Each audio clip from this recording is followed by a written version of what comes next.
Bonjour ou bonsoir selon l'endroit où l'on se situe. Je suis très heureux de vous retrouver et de continuer notre réflexion concernant ce qu'on appelle la gestion des ressources humaines. Aujourd'hui, notre réflexion d'aujourd'hui portera sur ce qu'on appelle comment calculer le salaire brut fiscal. Mais avant même d'expliquer les bases de calcul du salaire brut fiscal, il est très important d'effectuer un petit rappel de ce qu'on avait dit lorsqu'on a enregistré la vidéo où on parlait, n'est-ce pas, comment calculer le salaire brut social. Parce que c'est ça, c'est à partir, n'est-ce pas, du salaire brut social qu'on va essayer donc de calculer le salaire brut fiscal. Donc c'est très important donc de maîtriser les bases de calcul du salaire brut social avant même de calculer le salaire brut fiscal. C'est très important.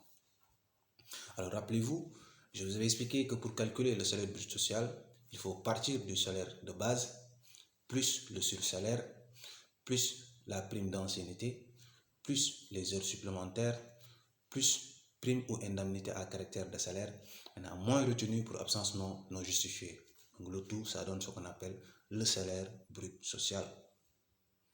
Maintenant, c'est ce salaire brut social-là qu'on va utiliser pour calculer le salaire brut fiscal. Maintenant, salaire brut fiscal est égal à salaire brut social plus avantage en nature moins abattement fiscal. Maintenant, l'abattement fiscal, c'est 30% du salaire brut social, plafonné à 75 000. Donc, c'est mensuel. Donc, vous allez trouver ça à l'article 168 du Code général des impôts. Donc, il est important donc de définir chaque rubrique pour que vous puissiez comprendre. C'est quoi le salaire brut fiscal? C'est quoi les avantages en nature? C'est quoi l'abattement fiscal? Le salaire brut fiscal, c'est quoi? Vous savez, le salaire brut fiscal, par définition, c'est ce que l'on trouve en premier dans le déroulé de la feuille de paye. Et vous savez, il s'agit du brut, donc augmenter des indemnités de congés payés, donc des heures supplémentaires, d'accord, des primes et des avantages. C'est ce que l'on appelle donc le salaire brut fiscal. Maintenant, il y a ce qu'on appelle aussi ce qu'on appelle le salaire brut social. Donc rappelez-vous, je vous ai expliqué c'est quoi le salaire brut social. Je vous renvoie un peu à la vidéo précédente pour ne pas tout simplement prendre beaucoup de temps. Maintenant, vous savez aussi les avantages en nature. Concernant les avantages en nature, vous savez les avantages en nature, je vous donne un exemple.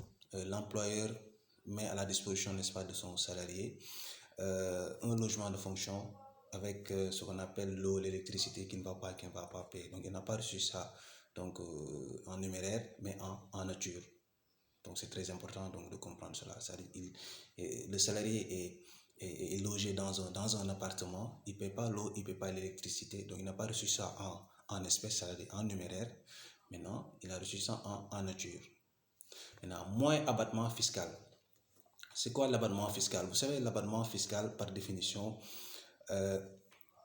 ça constitue donc une déduction appliquée donc, sur un montant donc, donné et permet aux contribuables de ne pas être imposable. Donc de ne pas être imposable sur une partie donc, des revenus déclarés donc, au cours d'une année fiscale. C'est ce qu'on appelle donc un abattement fiscal.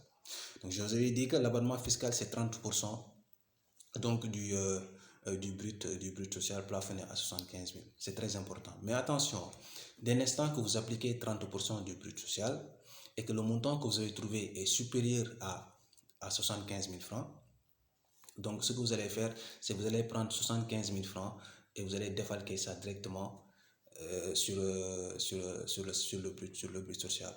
Donc c'est très important de comprendre cela. Maintenant aussi, si vous appliquez l'autre hypothèse aussi, si vous appliquez 30% et que le montant que vous avez trouvé est inférieur ou égal à 75 000, ne vous inquiétez pas, prenez le montant que vous avez trouvé et appliquez cela directement sur le brut et que le montant que vous avez trouvé, ça donne ce qu'on appelle l'abattement fiscal. Donc d'une manière un peu ramassée, je vais tout simplement procéder en petit résumé. Alors, salaire brut fiscal est égal à salaire brut social plus avantage en nature moins abattement fiscal. Rappelez-vous, l'abattement fiscal c'est 30% donc, du brut social plafonné à 75 000 francs par mois. Donc, il est très important aussi de vous dire que de rester connecté je vais procéder à un enregistrement, n'est-ce pas, d'une vidéo où je vais simplement expliquer donc les bases de calcul du salaire net et le net A et le net à payer.